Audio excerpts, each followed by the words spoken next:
명랑해전을 앞두고 이순신 장군이 그의 난중일기에서 쓴 글 중에 이 말이 있습니다. 너무나 잘 아는 말이죠. 필사즉생, 필생즉사. 네, 무슨 말이죠?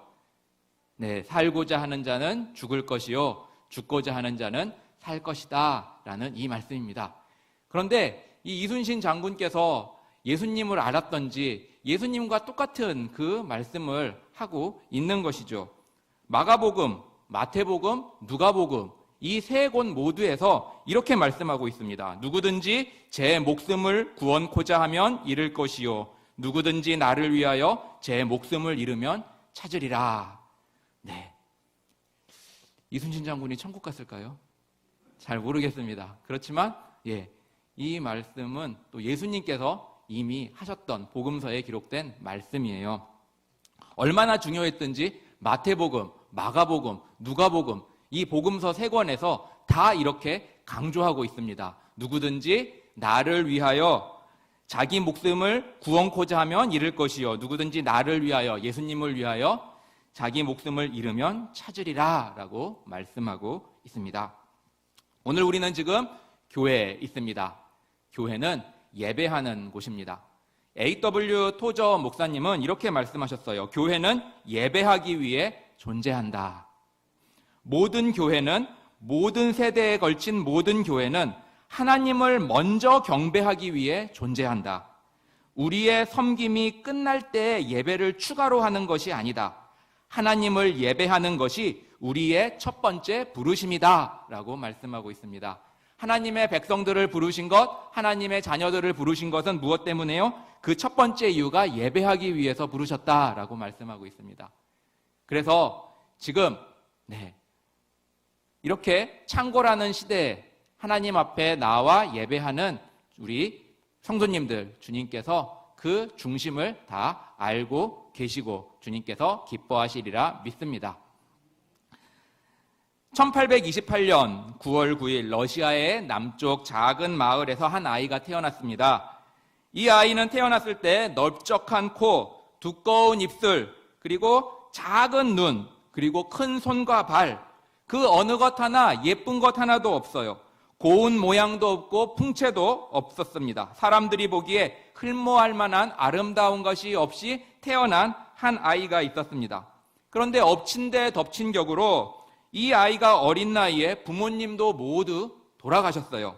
그래서 친척 집에 얹혀 살아야만 했습니다.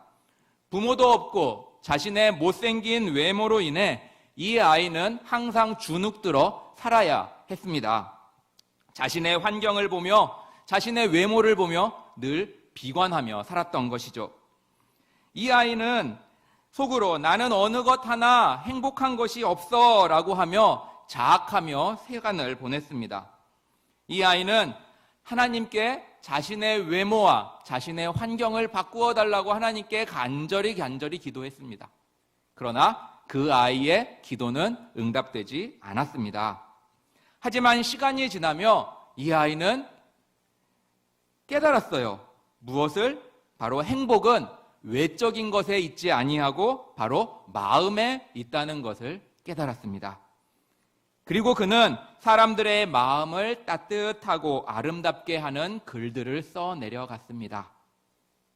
그가 바로 러시아의 대문호 톨스토이였습니다. 하나님께서는 공평하세요. 외모가 못생겼으면 또 그에 합당한 또 공평한 재능을 주시고, 또 하나님께서 다른 사람들이 또 없는 그런 것들을 하나님께서는 모든 우리 각자에게 주셨습니다. 톨스토이가 1894년에 저술한 하나님 나라는 당신 안에 있다라는 이 단편 소설에서 그는 이렇게 말하고 있습니다. 보여주세요.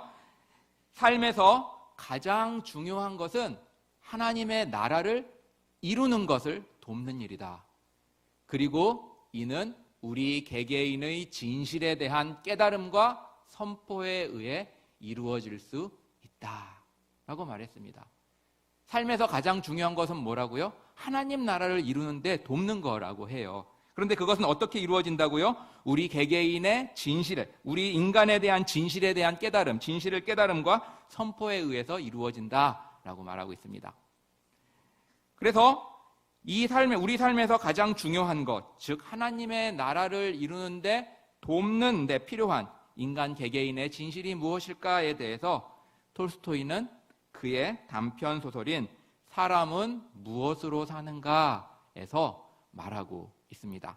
그래서 이 시간에는 잠시 이 소설 단편집 사람은 무엇으로 사는가에 대해서 잠시 이야기해 드리도록 하겠습니다. 러시아의 한 작은 마을에서 구둣방을 하며 하루하루를 근근히 살아가는 세면이라는 주인공이 있습니다. 형편이 좋지 않아 외투 한 벌을 가지고 아내와 돌려 입어야 했습니다. 그래서 이 부부는 조금이나마 여유가 생긴다면 외투를 하나 사야지라고 2년 동안 벼르고 벼렀습니다. 어느 날 이제 마을 사람들에게 그동안 꾸어준 돈들 그리고 또 외상값들을 다 받으면은 외투 한 벌을 만들 수 있는 모피를 살 수 있다는 생각에 이 주인공 세면은 집을 나섭니다. 그리고 아내도 배웅을 했습니다. 그래서 마을 사람들을 찾아다니면서 그 외상값 또는 구두 수선비들을 달라고 했지만 결국 한 푼도 받지 못했습니다. 그가 받은 것이라고는 고작 구두 좀 수선해달라라고 하는 구두 한 켤레와 오늘날 우리 돈으로 5,000원 정도에 해당하는 구두값이 전부였습니다. 벼르고 별러서 꼭 모피를 사야지라고 했던 그 꿈은 물거품이 된 채로 터덜터덜 돌아오는 세면. 홧김에 그는 그 구두 수선비로 받은 5,000원을 가지고 보드카를 사서 다 마셔버립니다. 바로 그 시간 그의 아내 마트료나는 남편이 사올 모피를 기대하면서 저녁 준비를 하고 있었습니다. 세면이 집으로 오는 길목 모퉁이에 있는 한 교회 뒤쪽에서 누군가를 발견합니다. 아무것도 입지 않은 채로 웅크려 있는 한 청년이 있었던 것이었어요. 세면은 그냥 지나칠까 하다가 양심의 가책을 느껴 다시 그 청년에게로 돌아옵니다. 그리고 웅크려 있는 그 청년을 불러봅니다. 그 청년과 눈을 마주쳤는데 그 청년의 시선이 마음에 들었습니다. 이 추운 엄동설 안에 웅크려 있는 그를 보고 측은한 마음에 자신이 입고 있었던 외투를 벗어 입혀주고 그리고 수선하라고 받은 그 구두를 신겨주고 자신의 집으로 데리고 옵니다. 그 청년에게 이름을 묻자 그 청년은 자신을 미하일이라고 소개를 합니다. 그 청년과 함께 집으로 들어온 세면. 기다리던 모피는 오지 않고 술냄새, 술친구까지 데려온 줄로 생각한 그의 아내 마트료나는 엄청 화를 냅니다. 세면은 그녀에게 자초지종을 설명하고 그 얘기를 듣고 마음이 조금 누그러집니다. 그러나 내일 아침까지 먹을 생각으로 남겨놓은 식재료를 오늘 다 꺼내서 써야 하는 그러한 상황이 되자 그 아내 마트료나는 썩 내키지 않아 했어요. 그런 그녀에게 세면은 말합니다. 마트료나, 당신에게는 하나님도 없소. 이 말을 듣고 그녀는 마음을 가라앉히고 식탁을 차립니다. 식사 준비가 끝나고 세면과 미하일은 식탁에 앉았고 마트료나는 테이블 한쪽 끝에서 그 젊은이를 턱을 괴고 바라보았습니다. 그 청년이 가엾다는 생각이 들어 그를 돌봐주어야겠다는 생각이 그녀에게 들었습니다. 그러자 갑자기 그 청년 미하일은 기쁜 듯한 표정이 되더니 마트료나 쪽으로 눈길을 돌려 활짝 웃었습니다. 다음 날부터 미하일은 세면의 집에서 일하기 시작했습니다. 구두 만드는 법을 가르쳐 주었는데 쉽게 배우고 그 솜씨가 훌륭했습니다. 점점 세면의 보조공 미하일의 구두 만드는 솜씨는 온 동네에 퍼지게 되었습니다. 미하일은 허리 필 세간도 없이 부지런히 일만 하고 한가할 때는 천장만 쳐다보았습니다. 밖으로 나가지도 않고 농담도 하지 않았고 웃지도 않았습니다. 미하일이 웃었던 것은 처음 왔던 날 마트료나가 준비한 식사를 했던 그때뿐이었습니다. 어느덧 1년여 년의 세월이 흘렀을 무렵 미하일의 소문은 그 동네를 넘어 이웃 마을들에게까지 소문이 났고 구두를 주문하는 주문량은 점점 늘어나 세면의 수입은 점점 늘었습니다. 어느 겨울 세면의 구두방 앞에 으리으리한 마차가 서더니 몸집이 산만한 귀족 한 사람이 들어와 하인을 시켜 최고급 가죽 원단을 세면 앞에 내어놓게 하고 이걸로 1년을 신어도 찢어지지 않고 모양이 변하지 않는 구두를 만들어 달라고 합니다. 요구대로 만들어 줄 경우 큰 값을 주겠지만 그렇지 않을 경우 감옥에 쳐넣겠다고 으름장을 놓습니다. 시몬이 그 사람의 발치수를 이리저리 재고 있는 동안 미하일은 그 귀족을 보며 활짝 웃는 것이었습니다. 두 번째로 활짝 웃는 순간이었습니다. 치수를 재는 것을 마치고 그 귀족은 구두방을 나서는데 그만 문간의 이마를 세게 부딪히고 맙니다. 온 가게가 흔들릴 정도로 큰 부딪힘이었습니다. 그 귀족은 욕설을 퍼붓고 이마를 문지르며 마차를 타고 가버립니다. 세면은 미하일에게 잰 치수를 주며 구두를 특별히 잘 만들라고 제단하라고 합니다. 미하일은 귀족이 놓고 간 가죽을 펴서 칼로 제단을 하기 시작합니다. 그런데 제단을 하는 미하일을 보고 세면은 깜짝 놀랍니다. 굽이 있는 구두 모양으로 제단을 하는 것이 아니라 다른 모양으로 제단을 하고 있었기 때문이었습니다. 한 번도 실수한 적이 없었던 미하일이었기에 세면은 아무 말도 하지 않았습니다.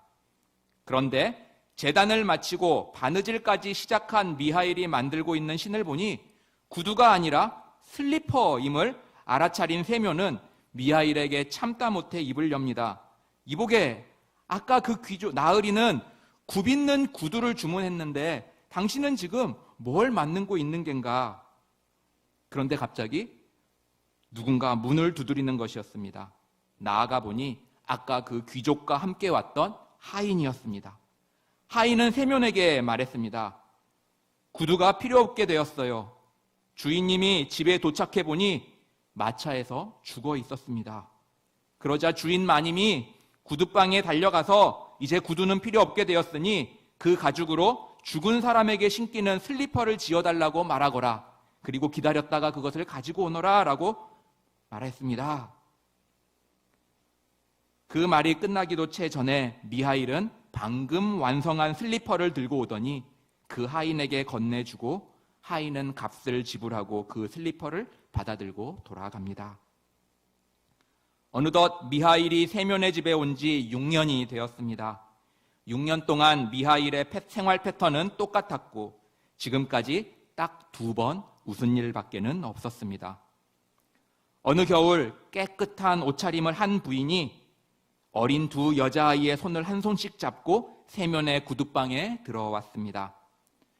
그 둘 중 한 아이는 절름발이였습니다. 부인은 그 두 여자아이의 구두를 맞추기에 왔다고 하였습니다. 미하일은 우두커니 서서 그 두 여자아이들에게서 눈길을 떼지 않고 쳐다보고 있었습니다. 세면은 그 부인에게 왜 한 아이가 절름발이가 되었는지 물었습니다. 그러자 부인은 자신이 이 아이들의 친부모가 아니고 이 아이들이 갓난아기 때부터 키운 양부모라고 말했습니다. 그리고 이 아이들을 어떻게 키우게 되었는지 이야기했습니다. 6년 전에 이 쌍둥이 자매가 태어나기 사흘 전에 이 아이들의 아버지는 숲에서 일하다가 큰 나무가 쓰러지면서 덮쳐서 세상을 떠났고 아이들 엄마는 아이를 낳고 얼마 안 되어 숨을 거두었는데 쓰러지면서 한 아이의 위로 쓰러지는 바람에 그 아이는 다리를 못 쓰게 되었다고 말해 줍니다. 그때 마을에서 아이들에게 모유를 먹일 수 있는 사람은 이제 갓 팔주된 아이를 키우고 있는 자신뿐이었고 그래서 자신이 아이들을 맡아 기르게 되었고 그리고 마을 사람들은 물심양면으로 도와주었던 것이라고 얘기해 줍니다. 그런데 자신이 낳은 아기는 2년째 되는 날 죽고 말았고 더 이상 아이는 생기지 않았다고. 그래서 이 두 쌍둥이 자매를 계속 키워왔던 것이라고 말했습니다. 그렇게 키우는 동안 가정 형편도 좋아지고 해서 지금은 넉넉하게 살림을 꾸려가고 있다고.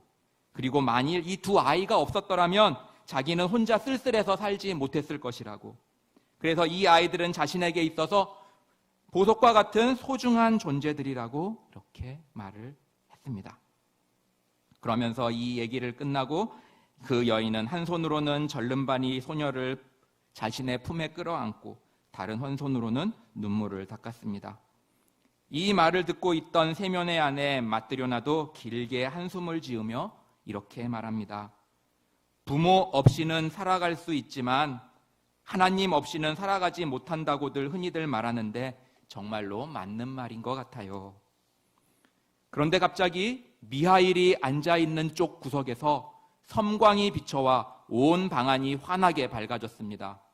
모두가 놀라 그쪽을 바라보니 미하일은 두 손을 무릎 위에 얹고 위를 쳐다보며 활짝 웃고 있었습니다. 부인이 주문을 마치고 아이들과 함께 나가자 미하일은 세면 부부 내외에게로 다가와 작별 인사를 고했습니다. 세면은 미하일에게 떠나기 전에 왜 6년 전에 아무것도 입지 않은 채로 그 겨울에 교회 옆에서 떨고 있었는지, 그리고 지금까지 왜 딱 3번밖에 활짝 웃지 않았는지 이유를 말해달라고 부탁합니다. 그러자 미하일은 말합니다. 자기는 천사이고 하나님의 벌을 받은 것이었고 지금은 용서받았다고. 6년 전 주님께서는 자기에게 한 여인의 영혼을 데려오라고 명하셨습니다. 그래서 내려가 보니 그 여인 곁에는 이제 막 태어난 쌍둥이 딸들이 있었다고. 여인은 미하일을 보자 자신을 데리러 하나님께서 보내신 줄 알고 미하일에게 흐느끼며 이렇게 말했습니다. 남편은 며칠 전에 사고로 죽고 자신에게는 형제, 자매, 부모, 친척도 없습니다. 그래서 이 갓난 것들을 거둬줄 사람이 없어요. 제발 저의 영혼을 거두어 가지 마시고 제 손으로 이 아이들이 어느 정도 자랄 때까지만 제가 살 수 있도록 도와주세요 라고 말했습니다. 이 애원을 들은 미하일은 차마 이 여인의 영혼을 데려올 수 없었습니다. 그래서 주님의 명령을 지키지 못하고 빈손으로 갔습니다.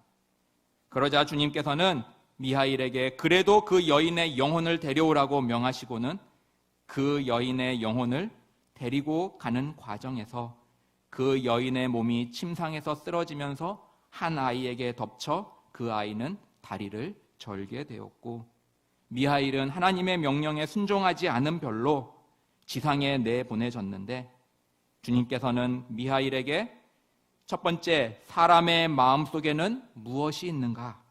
두 번째, 사람에게 허락되지 않은 것은 무엇인가? 그리고 세 번째, 사람은 무엇으로 사는가? 이 3가지의 질문에 대한 답을 찾게 될 것이라고, 그리고 그 답을 찾을 때까지 지상에 있으라고 말씀하셨다고 말합니다. 그래서 세상에 내려온 미하일은 알몸으로 차가운 길바닥에 웅크리고 있었고, 그런 자신을 시면과 마뜨료나가 대접하는 것을 보고 첫 번째 하나님께서 내주셨던 문제였던 사람의 마음속에는 무엇이 있는가에 대한 답, 바로 사람의 마음속에는 하나님의 사랑이 있음을 알았기에 웃었던 것이었고, 귀족 신사가 1년을 신어도 끄떡없는 구두를 주문했지만 그가 곧 죽을 것을 알았기에 두 번째 문제였던 사람에게 허락되지 않은 것이 무엇인가에 대한 답, 사람에게는 자신에게 무엇이 필요한가를 아는 힘이 허락되지 않았던 것을 알았기에 웃었던 것이고, 마지막으로 엄마를 잃은 아이들이 죽었을 것이라고 생각했는데 그 아이들이 건강히 살아있고 그렇게 살 수 있었던 것은 그 아이들에게 사랑의 도움을 주었던 마을 사람들과 사랑으로 키운 그 부인 때문이었음을 보고 마지막에 문제였던 사람은 무엇으로 사는가에 대한 답, 사람은 사랑으로 산다라는 사실을 알았기에 웃었던 것이라고 말합니다. 그리고 나서 미하일은 이렇게 말합니다. 보여주세요. 이제야말로 나는 깨달았다. 자신의 문제를 걱정함으로써 살아갈 수 있다고 생각하는 것은 사람의 생각일 뿐이다. 정말로 사람이 살아가는 것은 결국 사랑에 의한 것이다. 사랑의 마음으로 가득 차 있는 사람은 하나님의 세상에서 살고 있는 것과 같다. 왜냐하면 하나님은 사랑이시기 때문이다. 이 말을 마치고 미하일은 하늘로 돌아갑니다. 여기서 세면은 우리말로는 시몬입니다. 그리고 미하일은 우리말로 미가엘입니다. 톨스토이는 성경의 인물들을 사용하여 하나님의 사랑을 독자들에게 전하고 있었던 것입니다. 그렇다면 아까 톨스토이가 그의 책이었던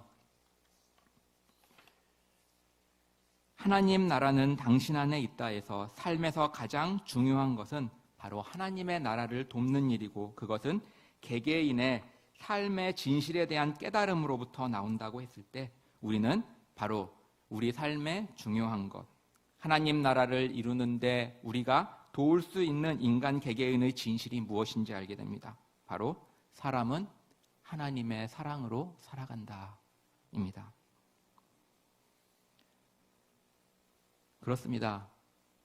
만일 하나님께서 하나님의 사랑을 거두시면 우리는 모두 강팍하게 살아갈 수밖에 없는 존재들입니다. 하나님께서 그의 사랑을 거두시면 우리는 자기 사랑으로 똘똘 뭉쳐 자기 사랑으로 살아갈 존재들밖에 되지 않는 것입니다.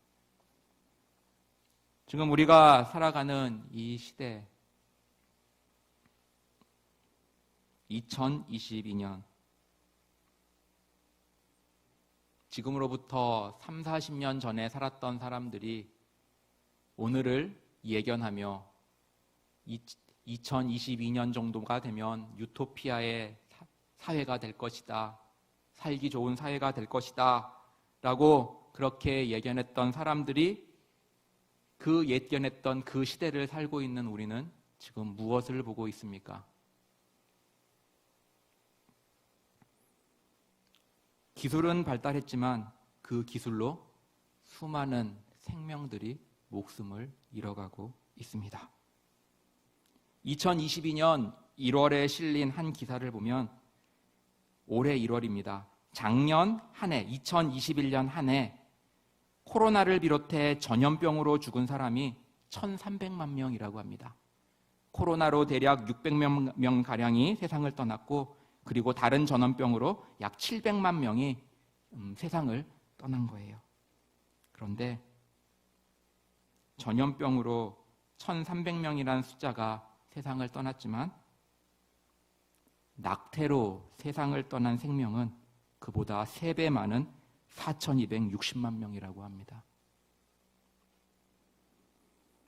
작년 한 해 전 세계 사망자가 5,870만 명인데 이 숫자는 낙태를 제외한 거예요. 낙태로 잃은 생명을 포함하면 작년 한 해 1억 명의 생명이 세상을 떠난 것입니다.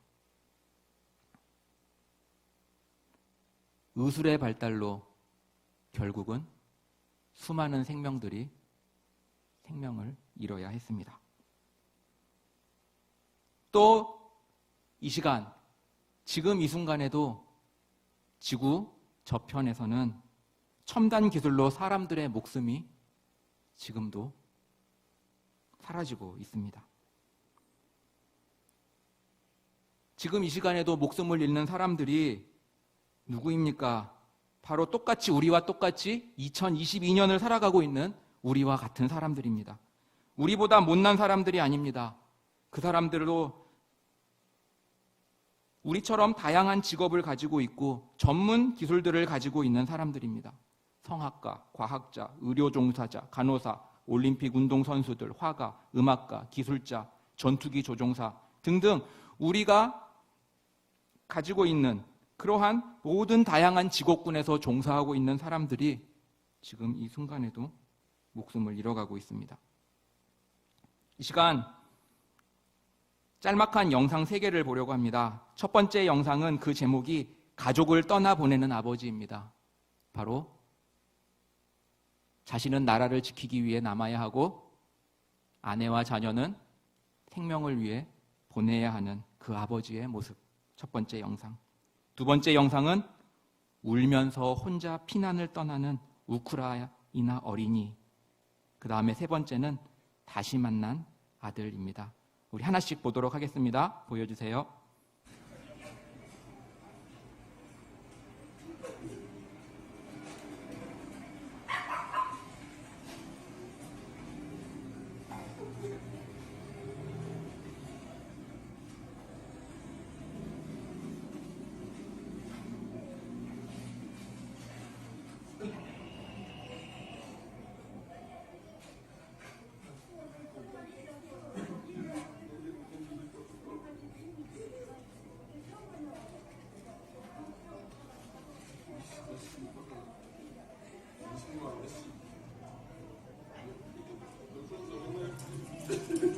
네, 다시 볼지 모르는 그 이별이기 때문에 더욱더 슬플 수밖에 없을 것입니다.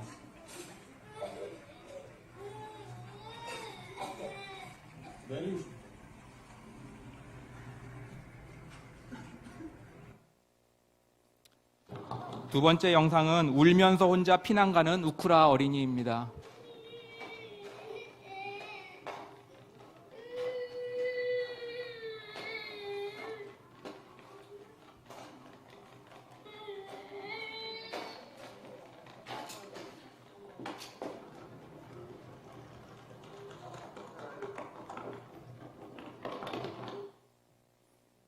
세 번째 영상은 다시 만난 아들이에요.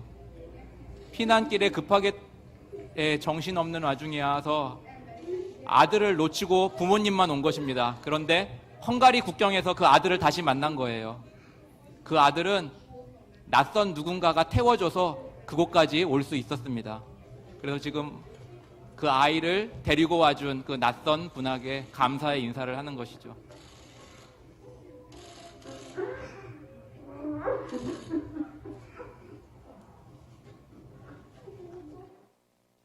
그렇습니다.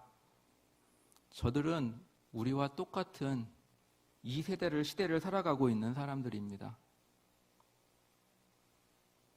그런 우리와 같은 사람들이 지금도 슬픔과 애통하며 눈물을 흘리고 있습니다. 더욱더 안타까운 것은 아픈 가족으로 인해 피난을 포기한 사람들도 너무너무 많다는 거예요. 그리고 폭격으로 인해 목숨을 잃은 어린이들이 수백 명에 달합니다. 임산부와 그 뱃속에 있는 태아들도 죽어갑니다. 또 한편으로는 자녀들이 전쟁 한가운데로 던져졌다는 것을 알게 된 어머니들, 그리고 난데없이 들려온 자녀의 부고의 소식들. 셀 수 없는 사람들이 고통당하고 절규하고 슬퍼하고 눈에 눈물이 마르지 않는 세상을 우리는 살아가고 있습니다. 이것이 바로 우리가 살고 있는 세상입니다. 우리가 살고 있는 이 세상은 가시와 엉겅퀴가 무성한 세상이에요. 피조물들이 탄식하며 고통하는 세상입니다. 그런데 성경은 슬픔과 아픔들이 있었던 신앙인들을 우리에게 들려주고 있습니다. 5살 때 두 발을 크게 다쳐 장애인이 된 무비보셋, 전쟁통에 부모를 잃고 포로가 된 다니엘, 부모의 손이 아닌 삼촌의 손에서 길리워진 에스더, 그리고 자녀들을 먼저 보내야 했던 욥, 전쟁통에서 피를 흘리며 죽어갔던 우리야, 그리고 도액의 손에 억울하게 죽임당한 놋당의 제사장들 85명과 그의 가족들, 그리고 헤롯의 손에 죽임당한 2살 미만의 유아들, 그리고 그 부모들. 오늘 본문인 계시록 21장 4절엔 이렇게 말씀하고 있습니다. 모든 눈물을 그 눈에서 씻기심에 다시 사망이 없고 애통하는 것이나 곡하는 것이나 아픈 것이 다시 있지 아니하리니 처음 것들이 다 지나갔음이러라. 성경은 말씀합니다. 이 땅의 삶이 전부가 아니라고 말이죠. 하나님께서 그 모든 눈물을 씻겨주신다라고 말했습니다. 이것은 하나님께서 그 눈물을 다시는 잊지 않도록 없애주신다라는 말입니다. 사망, 애통, 곡하는 것, 아픈 것, 이것 다 무엇 때문에 온 것입니까? 죄 때문에 이 세상에 온 것들입니다. 그러나 하나님 나라에서는 이 모든 것들이 다 없다라고 말씀합니다. 이 계시록 21장 4절과 같은 내용을 담고 있는 구절이 이사야 25장 8절입니다. 사망을 영원히 멸하실 것이라. 주 여호와께서 모든 얼굴에서 눈물을 씻기시며 그 백성의 수치를 온 천하에서 제하시리라. 여호와께서 이같이 말씀하셨느니라. 아멘. 이사야서에서 이사야 선지자는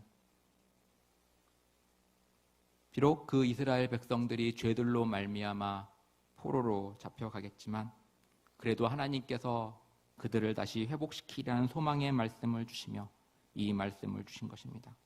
사망을 영원히 멸하실 것이라. 주 여호와께서 모든 얼굴에서 눈물을 씻기시며 자기 백성의 수치를 온 천하에서 제하시리라. 그렇습니다. 이것이 바로 하나님의 자녀가 누리는 받은 특권, 은혜입니다. 결론입니다. 사람은 무엇으로 살아가는가? 하나님의 사랑으로 살아갑니다.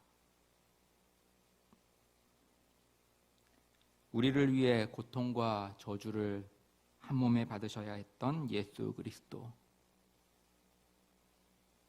그리스도의 십자가는 바로 하나님의 사랑을 우리에게 보여줍니다. 우리 주님, 이 땅에서의 삶 동안 사랑으로 사셨습니다. 그리고 우리에게 주님의 사랑으로 살라라고 말씀하십니다. 우리로 하여금 예수 그리스도로 복음으로 살라고 하십니다. 그렇기에 우리는 이렇게 고백할 수 있는 것입니다. 내 안에 사느니 그리스도니 나의 죽음도 유익함이라. 성경의 인물들은 자기 앞에 닥친 고난과 고통 속에서 앞일을 알지 못했지만 여전히 주님의 선하심을 신뢰하며 주님의 사랑으로 살아갔습니다. 하나님은 말씀하십니다.